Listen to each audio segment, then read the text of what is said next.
Slater's, अभी तक आपने गाने वाली चिड़िया नामक पाठ के सारांश को संक्षिप्त रूप से सुना है। अब मैं एक एक अनुच्छेद पढ़कर उसका सारांश तथा उसमें आए हुए व्याकरण अंश को बताऊंगा। सबसे पहले मैं पहले अनुच्छेद का आदर्श वाचन करूंगा। ध्यान से देखिए। यदि आपके पास पुस्तकें नहीं हो तो प्रत्येक शब्द को ध्यान से सुनिए। पहला अनुच्छेद। एक राजा था, वह बहुत ही सुंदर महल में रहता था। उसे अपने महल पर बहुत गर्व था। उस महल को देखने संसार के कोने कोने से यात्री आते थे। यात्रियों ने अपने यात्रा वर्णन में महल की सुंदरता के बारे में कई बातें लिखी। उन्होंने एक गाने वाली चिड़िया के बारे में भी लिखा। यह चिड़िया महल के पास वाले जंगल में रहती थी और बहुत मधुर स्वर में गाती थी। छात्रों, अब हम इस अनुच्छेद में आए हुए व्याकरण अंश के बारे में जानकारी प्राप्त करेंगे। सबसे पहले पर्यायवाची शब्द। पहला शब्द है नृप। इसके पर्यायवाची शब्द नरेश, भूपति, राजा। और दूसरा शब्द है सुंदर, अच्छा और खूबसूरत। तीसरा है महल। इसके पर्यायवाची शब्द भवन, प्रासाद। चौथा शब्द है संसार, जग, दुनिया। पांचवा शब्द है गर्व।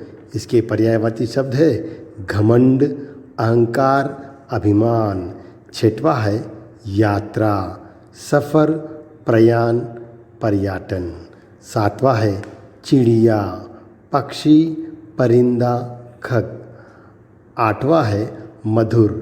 इसके पर्यायवाची शब्द है मीठी या मीठा या मिष्ट। नौवां है स्वर, आवाज, ध्वनि। छात्रों, यहाँ पर पर्यायवाची शब्द समाप्त होते हैं। अब हम विलोम शब्द की ओर ध्यान देंगे। सबसे पहला विलोम शब्द है राजा। इसका विलोम शब्द होगा रंक। सुंदर का होगा कुरूप। तीसरा है बहुत, कम।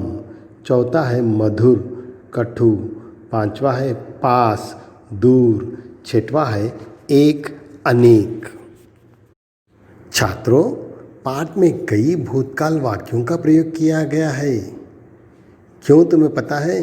क्योंकि कहानी भूतकाल में लिखी जाती है। जैसे एक राजा था, दूसरा वाक्य है उसका महल सुंदर था, तीसरा जंगल में गाने वाली चिड़िया थी।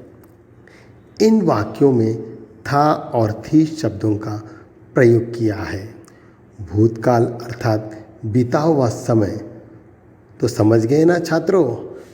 अब मैं इस अनुच्छेद के सारांश को समझाऊंगा। ध्यान से सुनिए।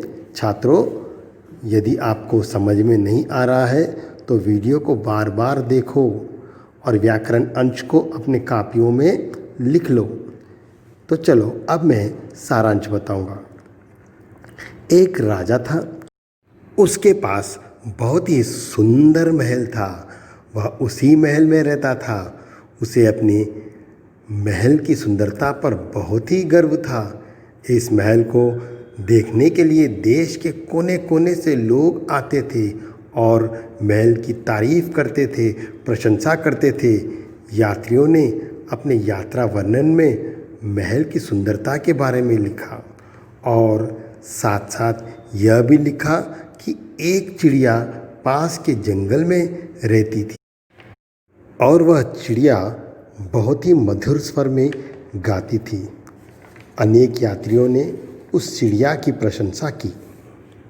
तो छात्रों, इस प्रकार से इस अनुच्छेद का सारांश समाप्त होता है। अब मैं दूसरे अनुच्छेद का आदर्श वाचन करूँगा। आप ध्यान से अपने पुस्तकों में देखेंगे। यदि पुस्तकें नहीं हैं तो ध्यान से इस अनुच्छेद के प्रत्येक अक्षर को सुनेंगे। राजा ने इस चिड़िया को कभी नहीं देखा था। यात्रियों का यात्रा वर्णन पढ़ने से राजा को चिड़िया के बारे में पता चला। राजा ने उस चिड़िया को देखना चाहा और अपने सेवकों को बुलाकर कहा, तुम लोगों ने कभी मुझे गाने वाली चिड़िया के विषय में नहीं बताया। जाओ, जंगल से उस चिड़िया को पकड़ ले आओ, मैं उसका गाना सुनना चाहता हूँ। छात्रों, यहाँ पर दूसरा अनुच्छेद समाप्त होता है। स्लेटर्स, इस अनुच्छेद में आए हुए व्याकरण अंश को जानेंगे। सबसे पहले कठिन शब्दों के अर्थ। पहला शब्द है वर्णन, इसका अर्थ है विवरण। दूसरा शब्द है सेवक, सेवा करने वाला। तीसरा है गाना अर्थात गीत। अब हम पर्यायवाची शब्द के बारे में जानकारी प्राप्त करेंगे। पहला शब्द है सेवक, इसके पर्यायवाची शब्द है नौकर, दास, भृत्य। बच्चों, अब हम लिंग संबंधित जानकारी प्राप्त करेंगे। लिंग बदलिए। पहला शब्द है सेवक, इसका होगा सेविका। दूसरा शब्द है नौकर, नौकरानी। तीसरा है दास, दासी। चौथा है राजा, रानी। छात्रों, आपको हम गृहकार्य के रूप में कुछ कार्य दे रहे हैं। वह कार्य है वाक्य में प्रयोग। 3 शब्द मैं आपको दे रहा हूँ। आप अपने कापियों में इन 3 शब्दों का वाक्यों में प्रयोग कर अपने अध्यापक या अध्यापिकाओं को बताएं। पहला शब्द है वर्णन, दूसरा है सेवक, तीसरा है गाना। तो इस प्रकार से छात्रों, यहाँ पर व्याकरण अंश समाप्त होता है।